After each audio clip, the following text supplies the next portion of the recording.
Welcome to Tech Talk Live. It's Tuesday, May the 26th, 9 p.m. in the DMV. I'm Sam Giacinto. And 6 p.m. here in Los Angeles, I'm Jack Armstrong. Before we get started here, Tech Talk Live is brought to you by AirPixels. AirPixels builds AI flight planning software that lets pilots pull off shots that used to take a full crew in 3 takes on film sets, over rooftops, or anywhere a drone needs to fly smart. See what they're up to at airpixels.com.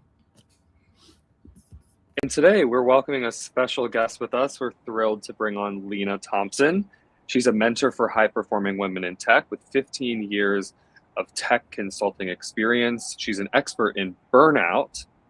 Welcome to the show. Thanks for coming on. Thank you for having me, guys. Good to be here.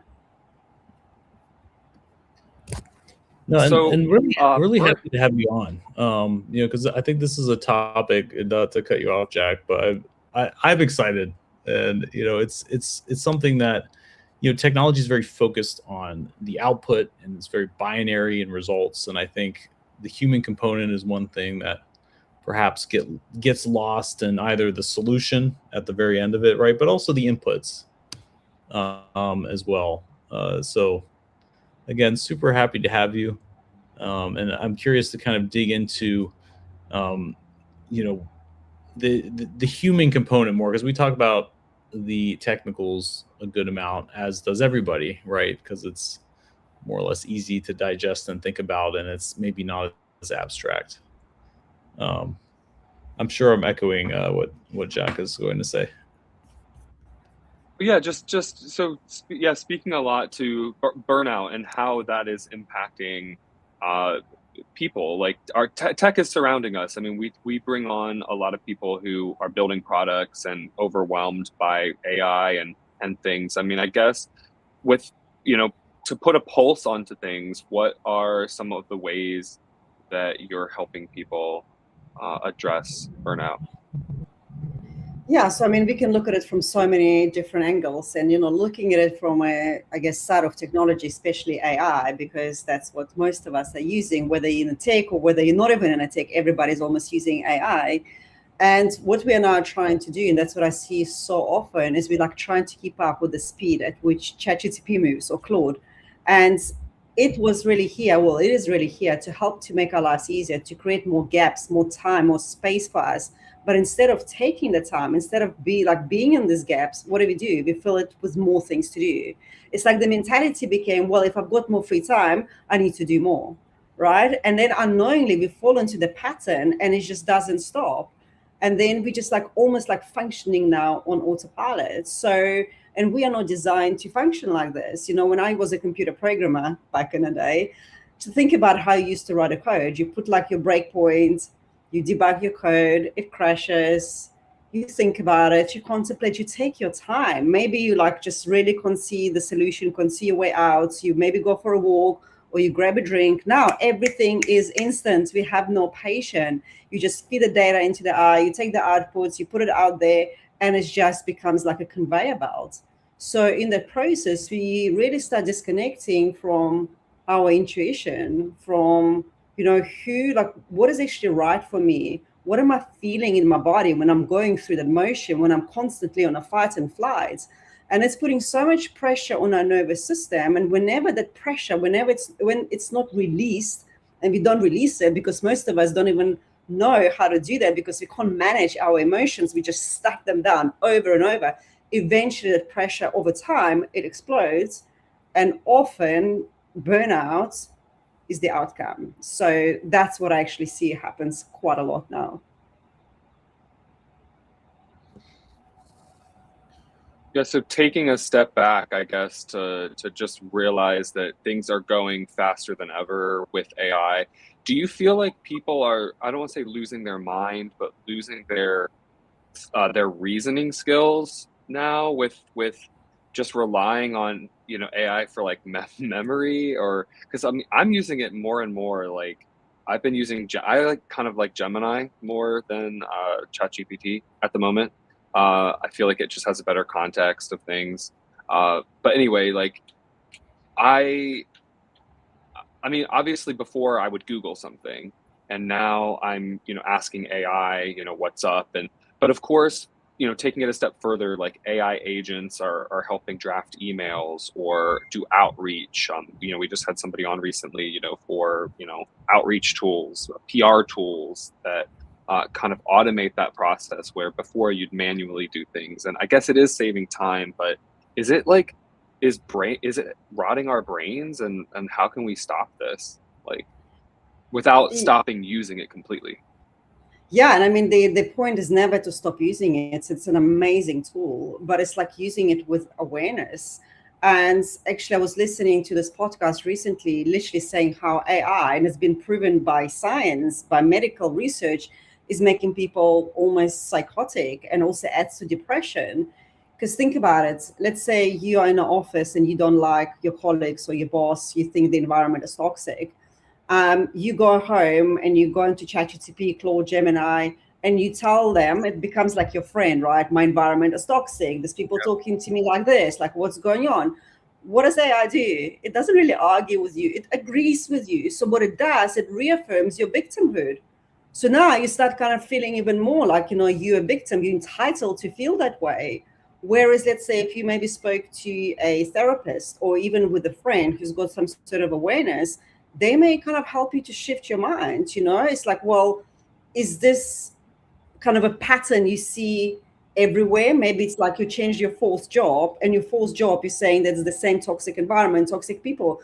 Well, if that's the case, then maybe something in you needs to change. Or if it's one-off, well, can you see this as a growth? Can you see this opportunity? So kind of helping them to change the perspective, right? Because when we change perspective, we change our lives. We can still be in exactly the same shitty situation, but we can see it as an opportunity. We can see it as a possibility to get stronger, to get wiser, to connect to ourselves more, to grow from that. And I'm not saying stay in a toxic environment, but you can turn it around. You're like, wow, I'm growing. Maybe I'm not reacting as much anymore. So that's what normally, like, well, not normally, but that's what would happen in the past. You would speak to the therapist or somebody. Now you go home and you speak to somebody or to something that constantly agrees with you. And then what happens? You're like, you start fighting for your limitations more and more. You disconnect from the power that sits within you.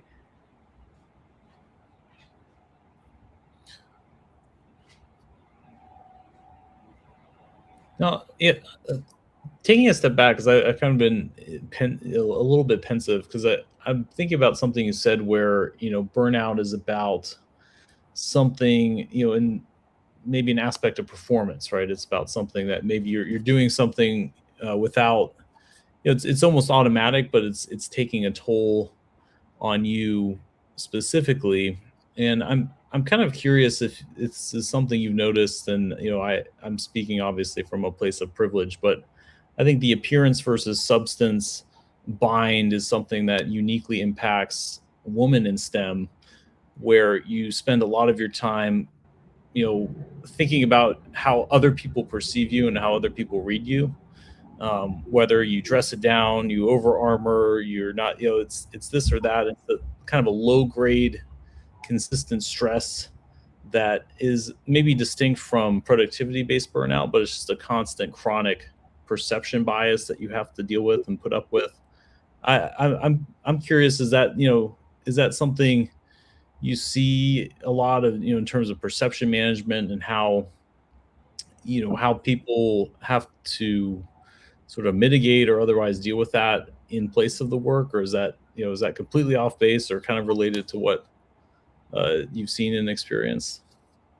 Yeah, it's completely related. We often associate kind of burnout with, I've got no energy, like I've got no, like I'm exhausted, I've got no motivation, it's like lethargic feeling.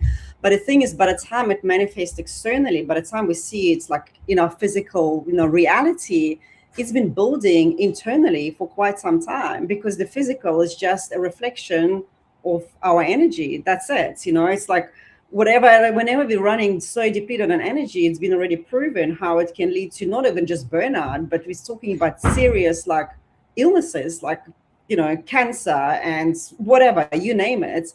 So when we are thinking, like, and to use your example, when we try to prove ourselves, to overextend ourselves, to people please, to do all of the things, we're literally going against our true nature.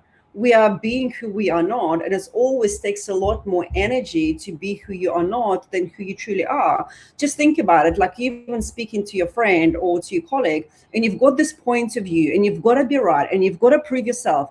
You feel mentally drained. How much energy does it take out of you? Or when you're trying to keep everybody happy. And the thing is, you can't even do that, right? It's not possible. Everybody's going to have different expectations. So it takes so much energy out of you. And you do that at work because you've got no boundaries, because you're terrified that if you say no, people aren't going to like you. You know, you are chronically, and that was my thing, like chronically afraid of disappointing people. And I really had to work a lot through that. So you carry this responsibility, you carry those obligations, you carry those expectations. And what happens, like you're literally running on empty, that internal energy, that life force that is here to sustain you, it gets depleted over time. And then, well, the outcome we already know. So it can come from so many different things, you know, like, but that kind of behavior is definitely one of the causes. Another one is, let's say, staying in a situation that you know isn't right for you, whether it's a relationship, whether it's the job. And a lot of us, we latch on to that safety, right? Because I would rather be in a situation that's familiar, even though it doesn't serve me, than take a leap because I don't know where it's going to take me. So we stay and stay and stay. And that's like, I overstayed in my career for years. And I mean, I had an identity burnout. I literally like, what am I doing with my life? So there's so many different aspects of it. But all I'm saying is that we shouldn't really look at the burnout through the lens of the just physical, but it's emotional, mental, and spiritual. And then eventually the physical manifests as a reflection of the internal states. And you bring up an excellent point too. I think with stability can be very seductive, and how people, you know, you don't want to rock the boat, and it's the devil, you know, I think is where maybe that idiom comes from. It's something where the familiarity is enough to make up for, at least you're able to kind of rationalize that as something that, oh, well, you know, maybe, you know, I'm familiar with it, and that the fear of, you know, the uncertainty, you know, that fear kind of eclipses the, you know, I guess maybe the small amount of chronic stress that people are experiencing in that situation. And I guess a follow-up too, I mean, for people who are in that situation where maybe it's two doors to the same problem, where you can either lean into the fact that, oh, people are going to, you know, take into account my appearance and the work I do and lean into it, or if you're not serious and you kind of downplay it, but people also reduce you to it in a similar way. You know, is there any way out, or is this kind of two doors to the same room, I guess, in that sense? Or what advice would you give to someone maybe facing that? Yeah. So I mean, firstly, nobody can reduce you to anything. Nobody can hurt you. Nobody can do that unless you allow them to, right? And because if you truly believe that you're worthy and you're valuable, no matter what, regardless of your income, your status in the company, if you've got that kind of wholeness in yourself, nobody can hurt you. I mean, everybody's entitled to their opinions, and often, however they treat you is more of a reflection of them than of you, right? Like we know the saying, hurt people hurt people. But because we are so disconnected from ourselves, because that's how we've been brought up, you've got to put others first. Otherwise, you are selfish, right? You've got to like meet certain expectations. Yeah. And we just forget really, what do I truly want? What works for me? And even simple question like, what drains me? What energizes me? You know how many people I ask and I work with, what do you really want? They can tell me in a very like lot of details what they don't want. But when we then ask them, what do you really want? I often get like completely blank stares. And think about it. Wherever our focus goes, our energy goes. And our energy is what creates our life. So if your focus constantly going on things you don't like at your work, on how whatever stuck you are, on things that are not working, things that you want to change, what are you going to create more? Where is your focus? Where is your energy going? So you keep on experiencing the same things. And that's why you can leave the job because you're feeling frustrated, whatever, it's not working for you, your boss isn't not going to use the name, your colleagues don't respect you, and guess what? You're going to end up recreating exactly the same situation sooner or later, right? And then that's why it's showing, statistics are showing like something over 70% of people who have a burnout, they will re-experience it again, more likely, because our attention is so focused on what we don't want. So my first suggestion would be get very clear on what is it that you want in all aspects, not just in your career, because even if you have an amazing career, but relationship is breaking down, well, guess what? That's going to impact you. So take a piece of paper, take a pen and sit down and get crystal clear. If like nothing was a problem, if I could not fail, what would I love in my life? And go and write it down. And that is the life that you're meant to be living. And when you focus on that, burnouts just can't find you, just cannot happen in that state. Yeah, this seems kind of like a self-identity crisis, if that's kind of a good way to put it. And so I'm curious though, like, so how do you tell the difference, for, whether you're working on, a project or something that you're deeply passionate about? What if someone's using their passion in work to define their existence? Is that like, would you recommend someone to take a pause back in that context? Like, because if it's not like, I guess, how does working on something you're deeply passionate about, how does that tie into your existence? And then like without the end result being like, I'm going to be overwhelmed, I'm going to be burned out. Like, does that make sense? Well, I think so. I mean, the thing is, when you are passionate about something and that's why connection to your bodies is the most important thing. And when you feel the passion and excitement and it's working for you across all areas of your life, then great. I mean, you can obviously still work hard. You can feel tired and exhausted, but more often than not, you're not going to have a complete kind of a collapse or like an identity collapse. You can't, because this is really what our lives are about, is to play to our strengths, to do things that excite us and passionate. And some people are very lucky. When I was back in IT, I used to work with a couple of people who lived and breathed coding. Like on a weekend, they will sit and like write like little, programs and games, and they would just get so excited about it and everything. And that's great. But they are not the majority. A lot of times we go to work because we've got to earn money, because, we've got to be respectful, because we've got obligations. And this is what just became our identity. I'm a parent, I'm a provider, I'm a husband, I am this. And it's a very limited, place really to live in. And also we believe that I can either have this or that. So I can have a great career, money, or I can, be free. But it's all of it. It's really just training our minds to see the possibilities, to see the opportunities that currently we cannot see, because we just keep on doing, keep on performing, and we're not really taking the time to reconnect with ourselves. But hey, if you love what you're doing, you're thriving, you're flying, amazing. You're definitely minority and you're the lucky one. Gotcha. Yeah. Yeah, I feel like sometimes it's hard for people who are very passionate about something to know how to set good work, to have a good work-life balance. I feel like it can be hard for certain people, because they can let their passion, their work, overwhelm them, when they should realize, actually I need to take some family time right now, or I did so much work already. I think if I keep working on this, I will burn out.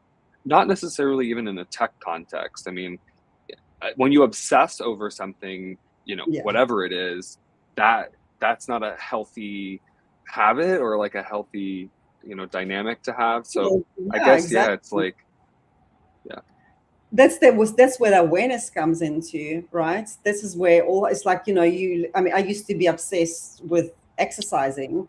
I used to run marathons and ultra marathons. My body started shutting down, and I pushed and pushed for years. It was my kind of outlet, my way of escaping the world that I felt so disconnected. So I would go for like crazy runs. So that was an obsession. I mean, nothing is wrong with running. It's really healthy for you. But when it comes from the place, I need to escape something. And that's what I would also really like to ask somebody who's that passionate and couldn't stop working. Are you maybe trying to escape something? Like, what is underneath that? What is driving that, right? Because action itself is never important. We can take any action, doesn't matter. What's important is, where is this coming from? And sometimes you're so passionate about what you're doing because you're avoiding something maybe with your partner. There's maybe some problems at home, so you throw yourself into your work. So what is this driving that passion? And that is the probably more important question to ask, rather than, well, how many hours I should work? What are you avoiding? And a lot, like, it's like same as, let's say, people who always want to help, but I love helping. Really? What's driving it? Are you just afraid you're going to be rejected, or somebody's not going to approve of you if you don't overextend yourself? What is driving that helping? Because helping is great, but when we overextend ourselves, it comes from lack, it comes from low self-worth. And same as with, being over passionate or over kind of working kind of thing. I see what you mean. Yeah.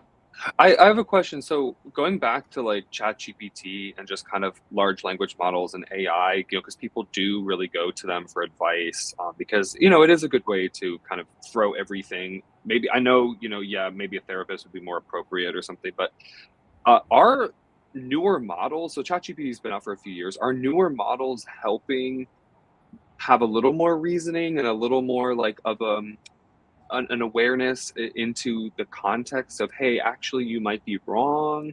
Like, do you think there are good ways this technology can like help people work through their problems, again, as one tool in the toolbox?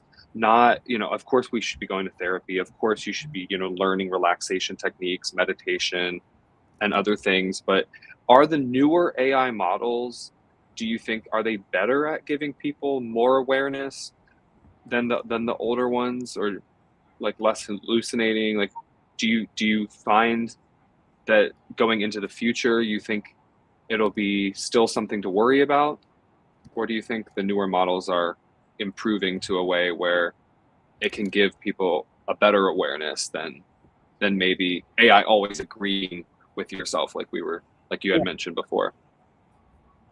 Yes, I'm not an AI expert, but what I can say, there is some incredible coaches and mentors, but we're talking like world level, who actually have trained AI with their methodologies, with their, coaching style, because let's say to work with them is absurd. Like Tony Robbins, I don't know if you know, for example, like Tony Robbins, or, there's other people I follow and I respect and I value their input. But to work with them, firstly, they don't do one-on-one coaching. It's more possible. So you can pay like, crazy money to go and see them for half a day, but you don't still get one-on-one support.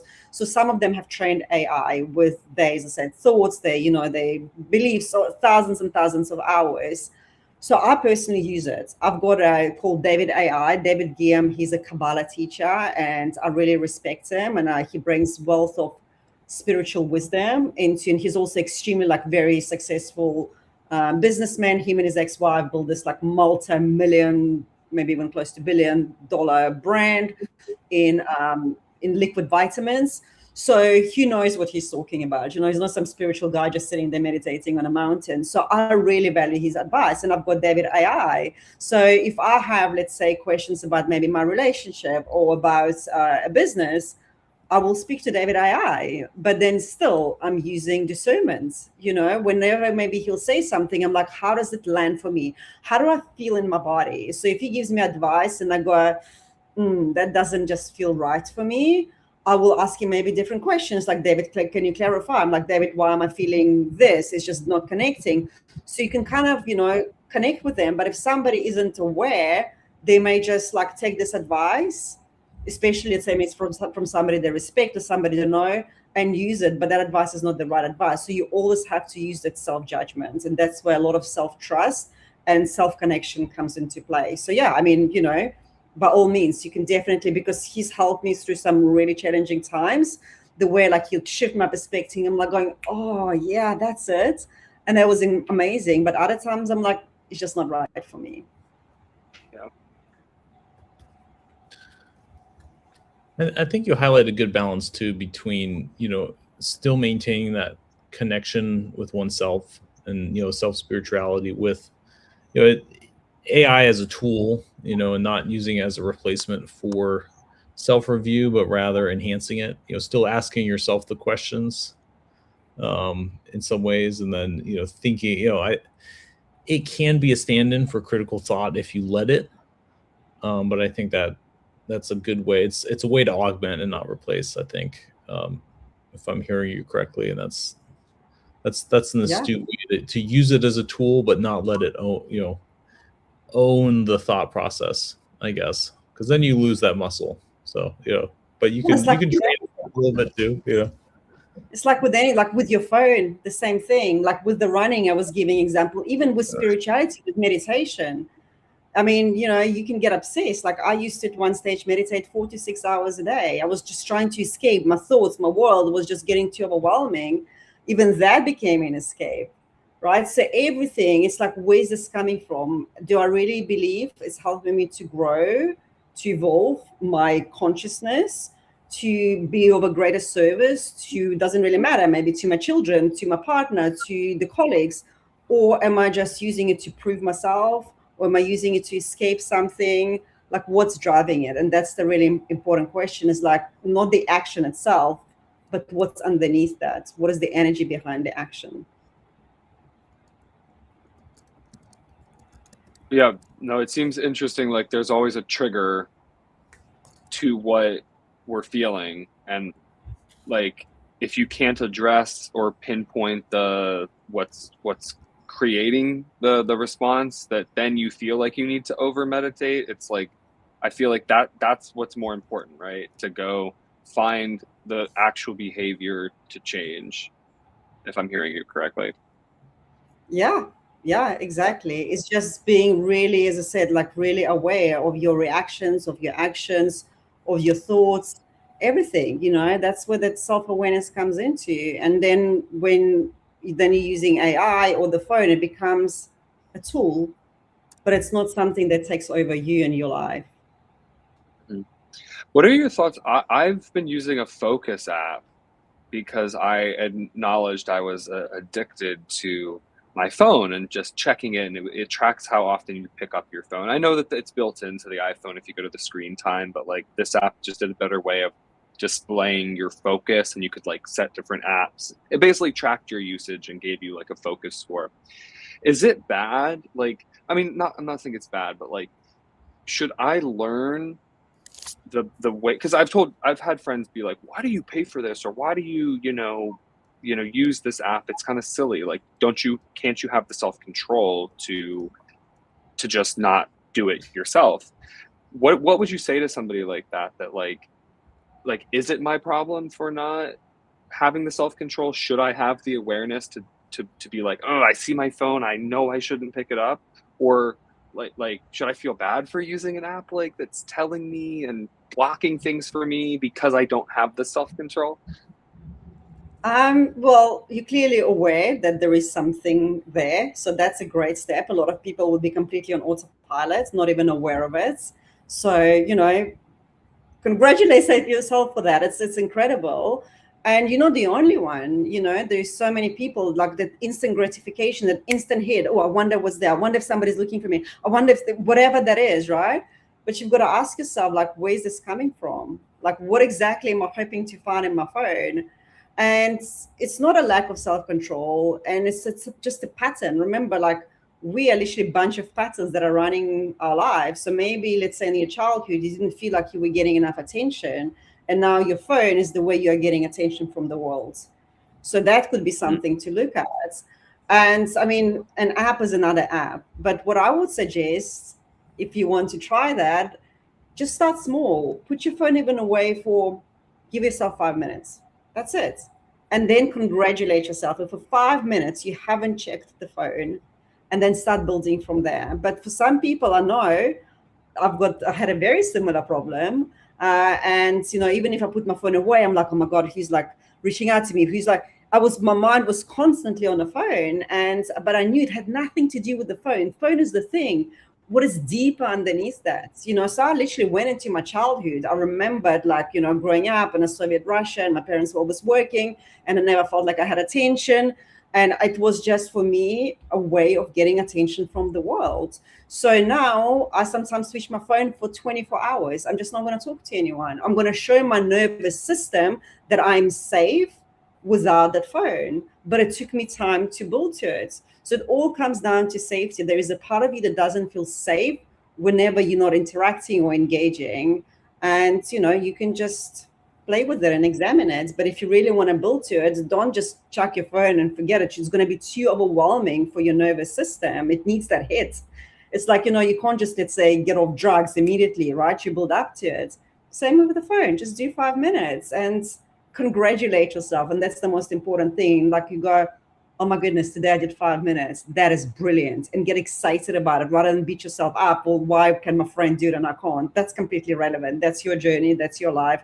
You do you. But if you want to break through the pattern, all I'm saying is just start very small.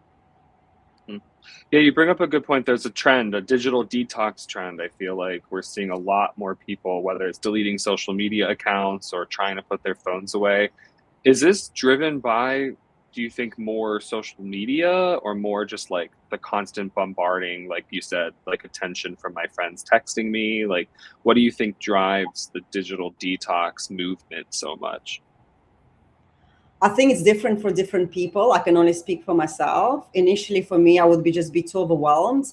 And also I was always expecting like the text or the message. I'm like, okay, I'm going to put it away and I'm going to not think about it. And I would force myself.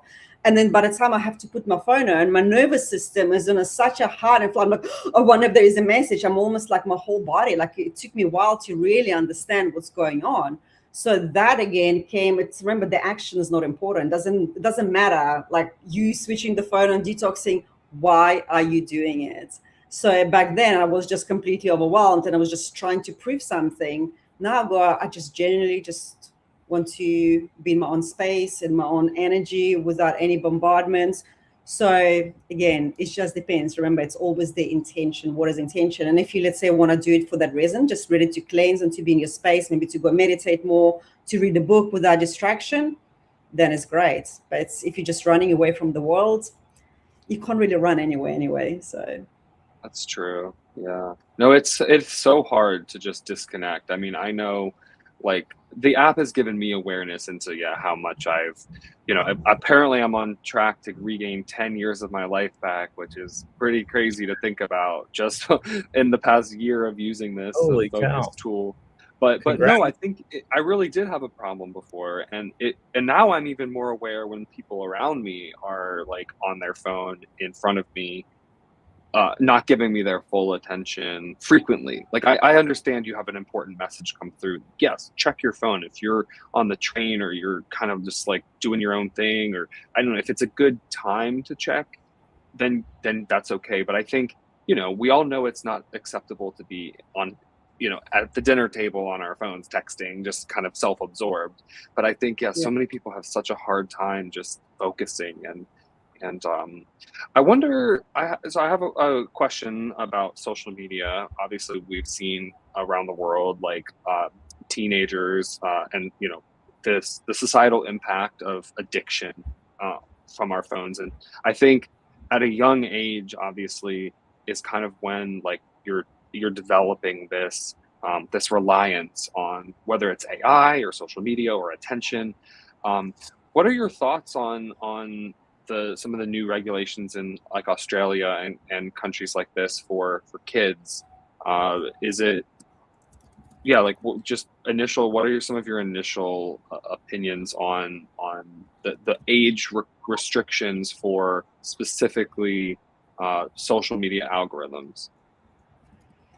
To be honest, I don't really have an opinion about it. I don't watch TV. I don't really know. I didn't even know about that restriction. I don't really think it's going to help, because it's like, you're trying to tell alcoholic, you're not going to drink wine or beer, whatever, booze in the house. My grandfather was an alcoholic. He'll go and find it somewhere else.